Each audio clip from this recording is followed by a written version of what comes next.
लेकिन दो संस्कृति की बात, दो सोच की बात, जिसकी बुनियाद पर यह भारत और पाकिस्तान बना, और हमारे बुजुर्गों ने किन मजबूरियों के चलते, किस जाने अनजाने में यह झूठ बोले, और यह झूठ 70 साल से छुपाए गए, जितनी ताकत से छुपाए गए 2014 में उससे ज्यादा ताकत से बाहर आ रहे हैं। इसलिए झूठ कुछ दिन तक तो चल सकता है, लेकिन हमेशा के लिए नहीं छुपाया जाता। सच की एक प्रवृत्ति होती है, जितना छुपाएंगे उतनी ही तेजी से कभी ना कभी बाहर आता है। हमसे बोला गया कि यह आजादी की लड़ाई हिंदू, मुस्लिम, सिख, ईसाई, पारसी सबने मिलकर लड़ी थी। मैं इसे शुद्ध रूप से झूठ मानता हूं, एकदम झूठ है। जिनको ट्रांसफर होकर सत्ता में आना था, जिनको सत्ता पर बैठने की जल्दबाजी थी, उन्होंने ये नारे लगाए और ये नारे गढ़े, और आपको, अपने समाज को इस झूठ में रखा। मैं 2020 में उन्हीं लोगों के वंशज जो आज घूम रहे हैं, बेरोजगार हैं,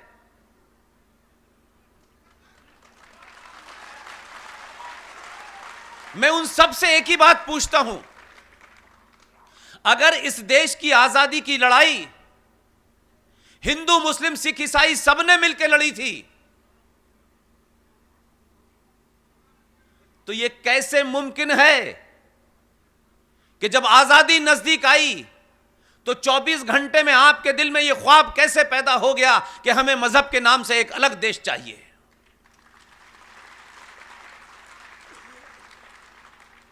वो जिनका मुसल्लत ईमान है, जिनकी एक किताब है जिस पे वो ये मानते हैं कि इसके अलावा हमारा किसी पे ईमान नहीं है, उन बेईमानों से, झूठों से ये पूछो कि तुमने पाकिस्तान बनाने की नीयत से भारत की आजादी में हिस्सा लिया था या भारत को आजाद कराने की स्थिति में लिया था? तुम्हारे मन में यह ख्वाब था कि अंग्रेज से अलग होकर के हम पाकिस्तान नहीं बना सकते, तो आपने साथ रहकर लड़ाई लड़ी, साथ रहकर रहने का ढोंग किया, और आधे लोगों से कहा कि आप पाकिस्तान की मांग माने। आधे लोगों ने पाकिस्तान की मांग मानी और उनकी मांग को बौने नेताओं ने पूरा कर दिया। मुझे उनसे शिकायत नहीं है स्वामी जी, आपके मन में क्या है कम से कम आपने समय पे बता तो दिया। पाकिस्तान बन गया, इसकी भी मुझे कोई चिंता नहीं है। मैं ये सवाल आजाद भारत जो तथाकथित तौर पे 15 अगस्त को हुआ है, भारत के किसी भी आर्काइव के अंदर यह डॉक्यूमेंट नहीं मिलता कि 15 अगस्त 1947 को भारत आजाद हुआ है। 15 अगस्त 1947 को भारत दो टुकड़ों में बटा है, दो अलग अलग राज्य बने हैं। आजादी का शब्द मुझे नहीं मिला अभी तक। लेकिन मेरा गुस्सा और मेरी तकलीफ यह है कि जो मुझे पढ़ाया गया, जो मुझे बताया गया, उसमें इतना झूठ क्यों बोला गया? भाई, पाकिस्तान बन गया, लेकिन जो लोग भारत की बात कहते हुए, हिंदू मुस्लिम की बाई कहते हुए, ये गंगा जमुना तहजीब की बात कहते हुए, ये भाईचारे की बात कहते हुए इतने बेईमान क्यों थे?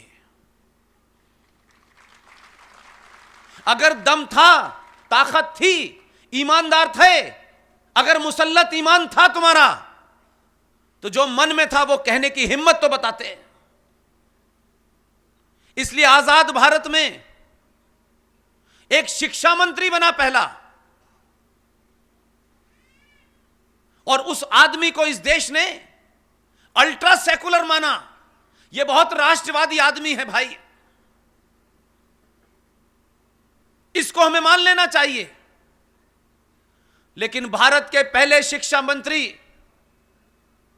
मौलाना आजाद की पोल इस देश में कोई खोलना नहीं चाहता, क्योंकि सवाल उठाएंगे तो आप पॉलिटिकली इनकरेक्ट हो जाएंगे। लेकिन मैं उस जगह पैदा हुआ हूं जहां मुझे इनकरेक्ट बात कहने की आदत है।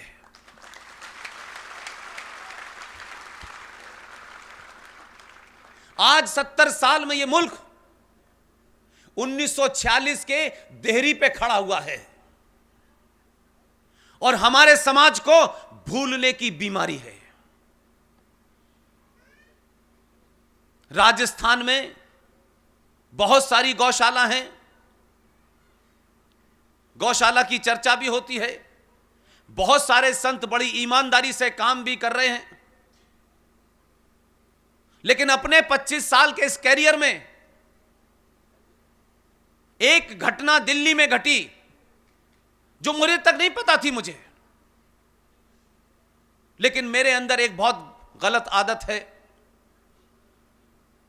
हमारे यहां यह कहा जाता है कि झूठे को घर तक छोड़ के आना चाहिए, ऐसा ना हो बीच में से फिर आ जाए। गो रक्षा के लिए आजाद भारत में 1966 के अंदर इंदिरा गांधी के प्रधानमंत्री होते हुए गुलजारी लाल नंदा गृह मंत्री थे। आजाद भारत में दिल्ली के अंदर पहली बार फौज को तलब किया गया। और कमाल की बात देखिए कि गौ रक्षा के लिए जिन संतों ने कलपात्री जी के नेतृत्व में जो एक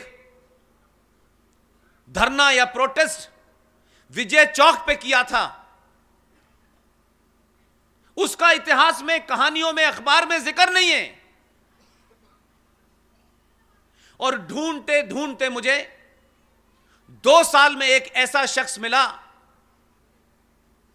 जो उस पूरे घटनाक्रम का चश्मदीद गवाह था। आज उनकी उम्र कोई 87 साल की है। पार्लियामेंट में उस वक्त वो बैठे हुए थे और सारा मंजर उनकी आंखों का देखा हुआ था। मैंने विजय चौक पे बैठ करके उनका इंटरव्यू किया। इतनी बातें आपसे छुपाई गई।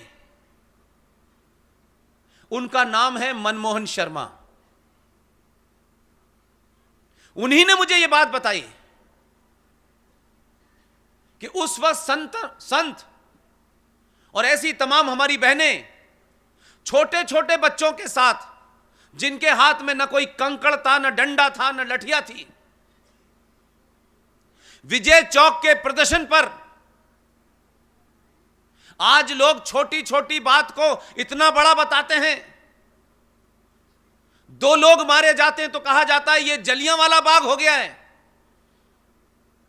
आजाद भारत में सरकार के निर्देशन में, प्रधानमंत्री की देखरेख में फौज ने, और यहां तक कहा गया कि इस पूरे धरना प्रदर्शन को रोकने के लिए हमें दिल्ली पुलिस को लगाना है।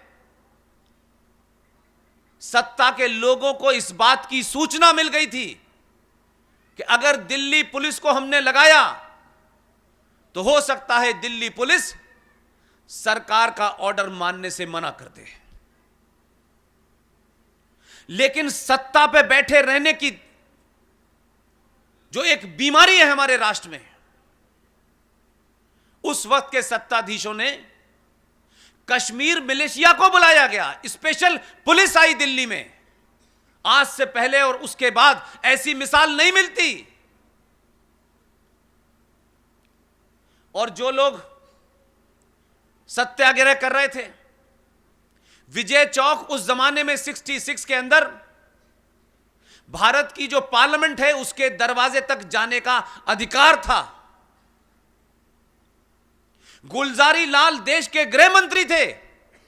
उन्होंने यह कह के इस्तीफा दिया कि मुझे तो इस आदेश का मुझे बताया तक नहीं गया। बगैर किसी से पूछे, पहले से तैयारी थी और ये साधु संत बिना बताए नहीं विजय चौक पहुंचे थे। 2 साल पहले इन्हीं साधु संतों ने इंदिरा गांधी से बातचीत की थी। इंदिरा गांधी ने उनको भरोसा दिलाया था कि मैं सत्ता में रहूंगी तो सबसे पहले गो हत्या के ऊपर बैन लगाऊंगी।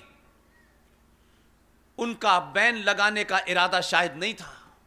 संतों ने निवेदन किया और उसी निवेदन करते हुए हजारों की तादाद में संत विजय चौक पे गए थे दिल्ली में, जहां दिल्ली की देश की सत्ता बैठती है। बिना किसी प्रोवोकेशन के, बिना किसी उकसावे के आजाद भारत में मिलिट्री ने और फौज ने और पुलिस ने एक साथ अगर गोली चलाई तो संतों के ऊपर चलाई। 2500 संत मारा गया उसमें।